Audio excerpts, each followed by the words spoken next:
I just got done watching the Inter Milan versus AC Milan derby, guys. It was 1-0 to the Rossoneri. Incredible end to an incredible game. And we're going to be talking about a few games in this video. We're going to be doing a weekend roundup for you guys. If you are new to the channel, make sure you smash the subscribe button, hit the like, and comment down below your thoughts on all the games I'm going to mention. Because this weekend, thank God club football is back. International break. It was fun. There were a few good games, but club football will never be topped. But yeah, the first game I'm going to mention today is, of course, Inter Milan versus AC Milan, because that is the latest game I just finished watching. And if you haven't already, go check out my Arsenal-Tottenham match reaction, guys. It's already up on the channel, so I'm not going to mention that too tough, other than come on, you Gunners. But this Inter AC Milan, you knew it was going to be a very, very feisty one. This is one of my favourite derbies in world football. Apart from, obviously, the North London derby and the El Clasico, I think this is top 3, in my opinion, easily. And for a lot of fans, this would be top 2. So I think it was going to be a really nice game. A lot of players, quality players, on show today. And it did not disappoint. Now, there were times of the game where I was like, oh, this is a bit defensive and whatnot, but I love that about Italian football. Both teams set up in the exact same way, 3-5-2 for both of them. And Magic Mike, I mean, that's what we got to name him as, guys, because he was absolutely phenomenal today for AC Milan. This is why he is France's #1, and he's such a good keeper. I don't know why Chelsea didn't just spend the money on him.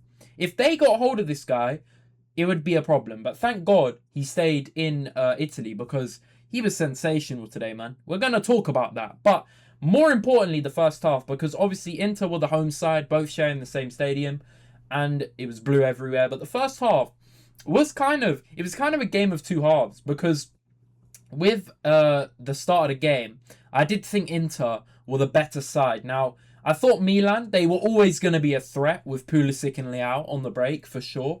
And with both teams setting up the same way, it was really going to be back and forth, attack, defend, attack, defend. And I did think in the first half that Inter did have a bit more about them. I thought a lot of them were getting involved. They had quite a lot of shots on goal, which Mike obviously saved, but a lot of the shots were off target. And it was quite a, I wouldn't say scrappy, but there were a lot of shots, but not many clear chances. I thought it was going to be a very low score in this game, and it ended up obviously being 1-0. But a lot of wasted chances, and a lot of times you looked at the game and you're like, just shoot, and they just didn't. They didn't pull the trigger. But yeah, I thought Martinez and Thuram, they looked lively at the start.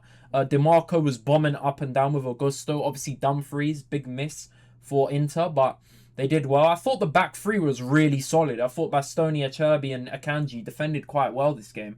Obviously, they conceded the goal, but it wasn't down to them. It was down to one man, Jan Sommer, who I think is a brilliant keeper, but this season he's had a few howlers. I'm not going to lie. Yes, you always think back to that Barcelona game where he's one of the main reasons why they got through, but boy, this season he's having a few stinkers. And today, another one. But let's not talk too much about that. I thought both defenses for both teams were really good in this game.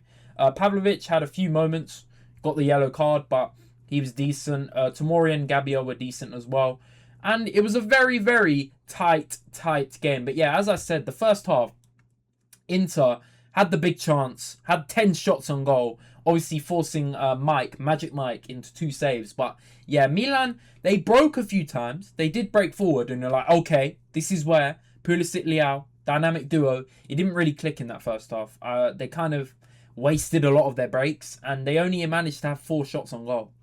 Like, Sommer didn't really have to do much in that first half, and Inter were kind of controlling the game. I thought Barella, Çalhanoğlu, you know how good these guys are, but in that first half, they really controlled the midfield. I thought Modric was trying his best to kind of dictate the play. Rabiot, decent, but I did think that Barella and Çalhanoğlu were on top in that first half. I'm not going to lie, guys. I thought they were really, really good. But it was a fine margin half. Like, it wasn't Inter were absolutely clear, but in front of goal, they definitely looked the more threatening side with far more possession. But in the second half, things did start to change. Now, of course, Inter maintained that pressure from early on, and they did have quite a lot of attempts, but Magic Mike came to the rescue, guys, in this one here. I mean, If it wasn't for Magic Mike, they would have lost this game.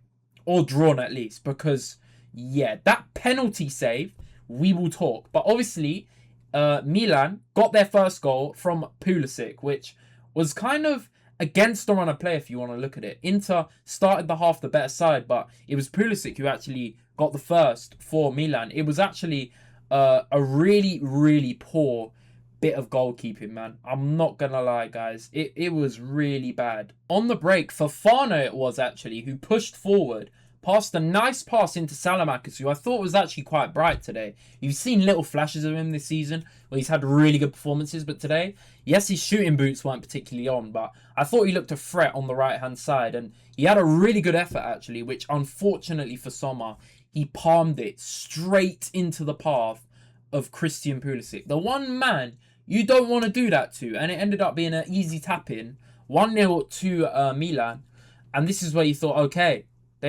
They've weathered the storm here, and they've managed to score first, which is always what you don't want to happen when you have the lion's share of possession. And to be fair to Milan, you got to give them massive credit. Their defense, their defensive work was superb from everyone in the team. Leao worked his socks off today. Yes, he didn't get any contributions, but he looked a threat on the counter and he did work his socks off. So I'm going to give him a pass with the no GA or whatever. I hate judging off GA, but obviously Leao, you want to see a bit more from him in front of goal, but I thought he really worked hard today. And obviously Inter continued to probe in the second half. I mean, all the stats are in their favour. It's not all about stats, obviously, but only one big chance created. That's what you'd say about Inter's performance. They had a lot of the possession, 70% in the second half. All the expected goals, stats, the big chances and the total shots, but they didn't take advantage of it, guys. Mike had a sensational game, saving 4 shots in that second half alone. And obviously the penalty, which we're going to talk about because I thought it was a penalty. Thuram gets himself in the box and Pavlovic steps on his foot, stamps on it. If it's outside the box, it's a foul. So is it a penalty? Maybe it wouldn't be given in the Prem, but I thought it was fair. And Çalhanoğlu, who is normally incredible at penalties. He's a dead ball specialist. But Mike, this was mad goalkeeping in a good way because I couldn't believe the audacity. He literally stood further in the left-hand side of the goal, I believe it was, or the right, whatever it was. And he basically said to Çalhanoğlu, I know you're placing it in this corner, so go ahead, I'm going to save it. And that's exactly what he did. He stood a bit further to the other side, which kind of limited Çalhanoğlu to one side. And once he did that, hey, he pulled off a brilliant save. Like, it wasn't a bad penalty, but sensational stop to basically win them the game. Because for the rest of the game, it was all Inter, man. DeMarco bombing forward, pinging in balls. Lautaro obviously came off early, but Boni, who's looked promising this season, tried his best to score a few, but Mike could not be beaten in this game. And it ended up being total defensive attack in that end.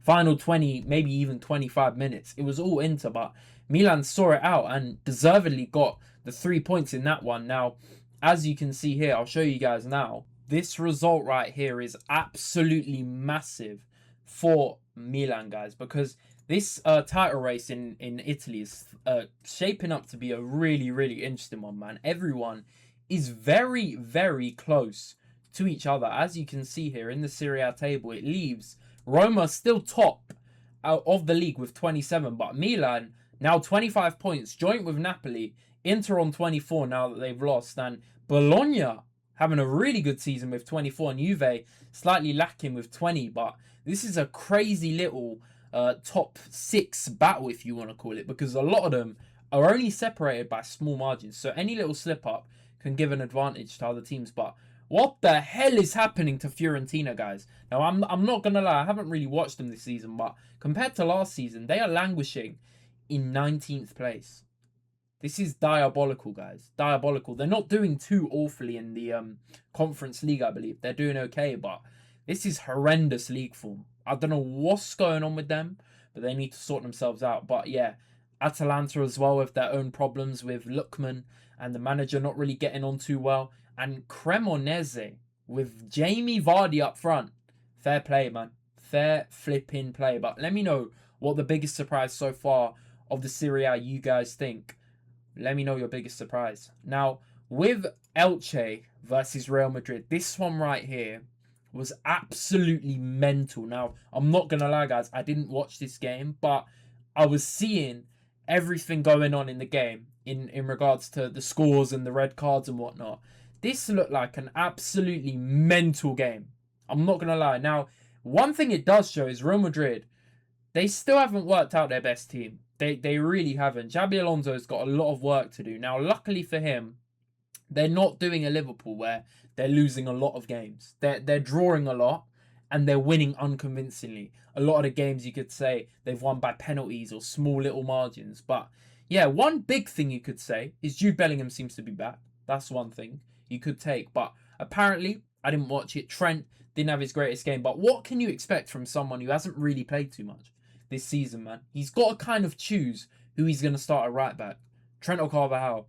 Like, I don't know, man. I think Trent's such a talented player, but yeah, he's got to give him a run of games because he played three at the back here with Trent and Garcia kind of further forward, and I think that's going to be working wonders for them if it works because we've seen in moments, Club World Cup as well, Mbappe on the end of Trent's crosses is sensational, but this Mbappe up front gimmick, it's got to go, blood. It's got to go because Mbappe, I know it was two up front with Rodrigo, well, that's what this says, but I'm not a fan. I'm not a fan. Mbappe's such a good player, but I honestly think off the left is his position. It should be for France as well, because we know how good he is. Like, he will score up front, 100%, but it doesn't play to his strengths. He loves to hog the left side, run down the line, and do some magic, and he can't do that up front. But, yeah, Real Madrid, not the best game from what it looks like. Not the best game. Huijsen and Bellingham, big goals, but 1-0 down away at Elche is ridiculous. We've seen how Barcelona have absolutely destroyed Elche this season. No disrespect, but they are not a great team. So the fact they were losing for so long against Elche is a big, big problem. And we know they've had their defensive issues, of course, this season, but Xabi Alonso's got to work something out. He's got to work out how he's going to fit everyone in because you got Vinny on the bench, Valverde on the bench, Camavinga on the bench. And I don't know, man. The lineups just are not making too much sense to me. Dani Ceballos starting in the Big 25 is crazy. I'm not going to disrespect him. But that's a bit mad to me, guys. Let me know what you guys think of this game. Inaki Peña as well. Double agent. Barcelona, obviously. Having the man of the match, which is hilarious. That is so funny. I know Barcelona fans are loving that. But let me know what you guys think of that game. Now, on to Manchester City at Newcastle. Guys, I watched this game. I was going to do a match review, but I didn't actually have time to record one. Now, I was going to do one, but hey, I wanted to let Arsenal cook as well, and we did, luckily. And I was confident of that because, yeah, you know what it is with Tottenham. But Newcastle 2, Man City 1. Big, big result for Newcastle and for Arsenal, of course, because Pep said something like, the season starts now and they end up losing. That is funny. But yeah, it highlights the issue I've been talking about this whole season. They are far too reliant on Erling Haaland this season. He has got literally 99.9% of the goals. It is him or nothing. And when it's not him, it's nothing, as you can see. Against Villa, same thing. But yeah, it's poor, man. I'm not going to lie. Man City, I've been impressed with the way Pep's adapted certain players. Nunez on right backs look really solid. O'Reilly looks good on the left. Foden has kind of come back into his own recently. And Doku has become a lot more deadly in front of goal. But it's not enough, guys. It is not enough. Now, Doku had a great game. I thought he looked really threatening. And Cherki, I'm not sure if he is a Pep player, guys. I did say this when he joined. I do think Pep's not going to restrict him because we've seen Cherki's moments of brilliance so far, even in a City shirt. He's had little glimpses where you think, oh, what a talent. And he is a very good talent. But I'm not too sure about him in this system right here. I'm not too sure of it. But Doku had a great game. Haaland ghosted. I mean, it's not his fault. He didn't get the service. But this is what I mean. Without the service into Haaland, he had a few efforts. But luckily, Pope, they were kind of straight at him. But I don't know, man. It just didn't seem to click too well for City this game. And I thought it was more to do with the excellent performances for Newcastle. The midfield three, Joelinton, Bruno and Tonali, dominated that City midfield. I kind of knew they would as well before the game started. You look at the physicality in that midfield compared to City's. It's an overload. It is a real overload. And yes, they have the technical edge with the guys like Foden, Bernardo, but you're literally leaving Nico Gonzalez on an island against three of the most physical midfielders in the league. That's crazy. Now, we know he's filled in for Rodri quite well, Nico Gonzalez, but he is not Rodri. He's not Rodri to be left on his own like that. And I don't think he had a particularly poor game, but he was just asking for trouble. And Baltimore could have had a few as well. Donnarumma had a very good game. He saved a lot of chances where you thought, oof, that is so nearly in. But it was the Harvey Barnes show, man. It was the Harvey Barnes show. Gordon gets a lot of plaudits, but Harvey Barnes is never really talked about. And I've always thought he's quite underrated because he does have that kind of clinical aspect to his game where he can finish. And those were some finishes, man. That bottom corner one. Donnarumma, who's one of the best keepers in the world, no chance of saving it. And he's 6'7".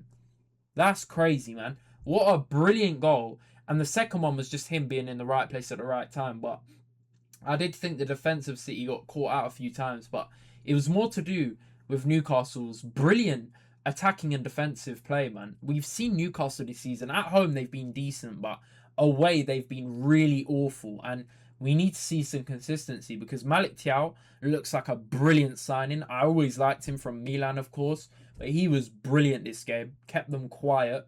I thought Livramento was decent. Shaw had a very good game.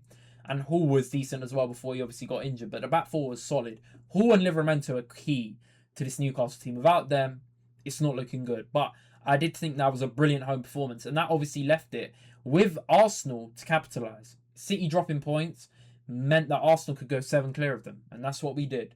So yeah, that was brilliant. Now Barcelona, I also watched this one.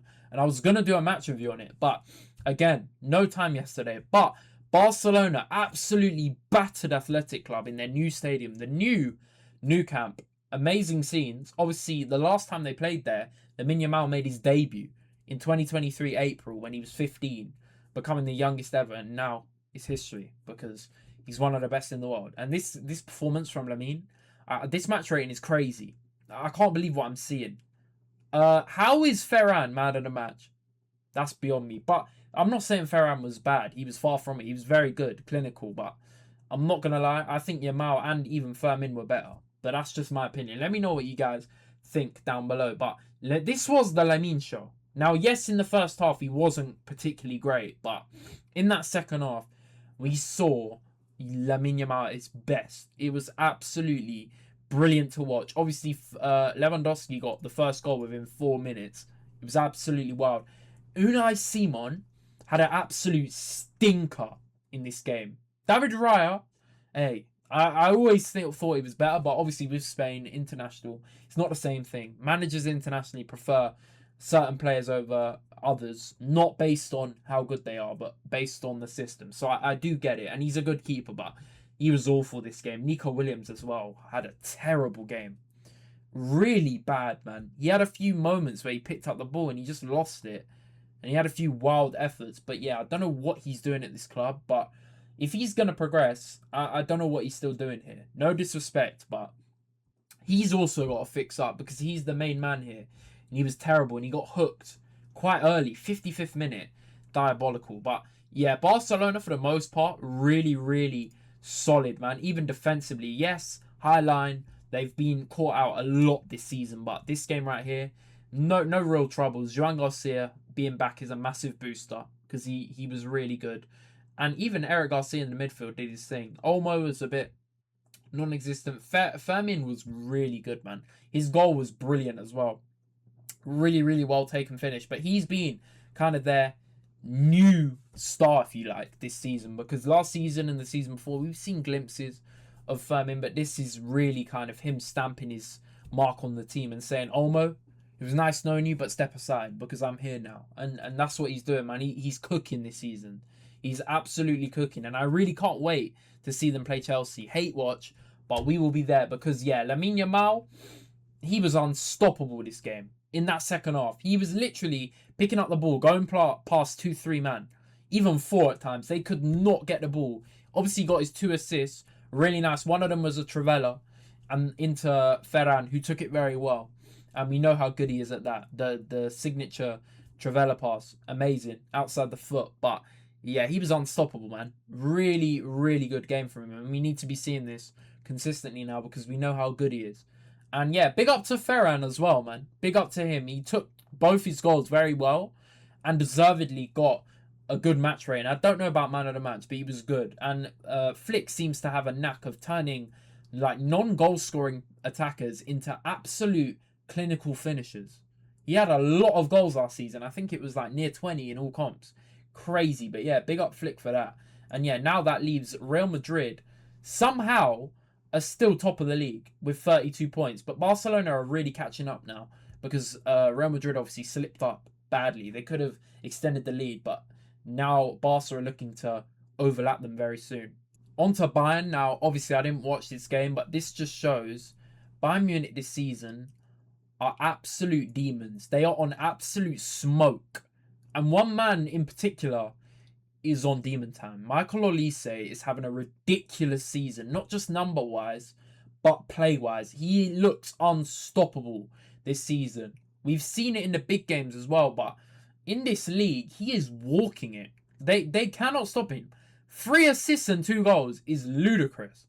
That is mental. But yeah, him, Harry Kane in the lineup, it is curtains for most teams. They cannot stop them. We saw it against Chelsea a few months back in the Champions League. These two are probably the most feared duo in Europe right now. It's absolutely mad. I'd love to see them. Obviously, they play Arsenal this week, which is going to be a nice, tasty affair, man. I'm backing us, obviously, but this is going to be our biggest test of the season with the form Bayern Munich's attack is on. But yeah, obviously Luis Diaz suspended, who he was the only one that didn't really feast. Even Leonard Kyle, big up to Leonard Kyle, by the way. He's having a mad season. 17 years old, by the way. What are they cooking in the Bayern Academy? It's absolutely mad. He looks like not out of place at all. He looks really good, man. His goal as well, sensational. But he moves like, I don't know, man. These kids nowadays, these new gens, in these big teams, there's a reason why they're playing. We've seen it with Barcelona, of course, but who are notorious. But Bayern Munich, oh my God, built in a lab. That's all I'm going to say. Watch him cook more because I think he got a UCL man of the match the other month as well. Company hit Fez. He's cooking something different. This is a new Bayern Munich. Bischoff at fullback as well. The amount of times he's kind of used non-natural fullbacks at fullback and it's working is crazy. Stanisic and Lima look like a brilliant pairing when they're playing. Lima's had a brilliant season as well, but let me know what you think of this game. I didn't actually watch it, but yeah, Harry Kane, of course, can't stop scoring. So it's going to be a big test for us. But yeah, they are walking this league. Nicholas Jackson getting involved as well, off the bench, scoring goals. Hey, this league, wrap it up, man. Please, just wrap it up. Leipzig, Leverkusen, and Dortmund. Dortmund, what are you doing? This is an absolute stinker, man. I'm not going to lie. Bag up the Bundesliga, man. Just wrap it up. But yeah, obviously this is the one we're going to be looking at. This is the one. Can Bayern's attack stop Arsenal's incredible defence? No Gabriel, sadly. But, hey, we've got Saka there. We got a lot of attackers as well. So it's going to be a real battle. Comment down below your predictions on that. I wanted to talk about Marseille as well, who are absolutely cooking in the French Ligue 1. And yeah, this is looking like an actual title race. Unlike the Bundesliga, PSG and Marseille are neck and neck. And even Lens. Lens are cooking as well. Lille, a little bit behind. But yeah, this top 3 is really nice. I haven't even been paying attention to Lens, so big up to them. But they've been picking up a lot of nice wins. But Marseille in particular I want to talk about because they are absolutely cooking this season. We saw them have some really good performances in the Champions League as well. Against Real Madrid, I thought they were the better team, and they unfortunately lost due to 2 penalties. But this lineup, credit to De Zerbi because he's set them up really nicely. I think Pak Shao is a really nice player, but Greenwood, say what you want about him, and I hear it, but he's having a mental season. He's the top scorer in the French League, I believe, more than any PSG player, and he just looks like on the best form of his career. He looks scarily good. So It's going to be very interesting. Aubameyang as well, 36. Big up to Aubameyang, man. One of my favourite ever players, but he's still cooking at his age. It's crazy to see, man.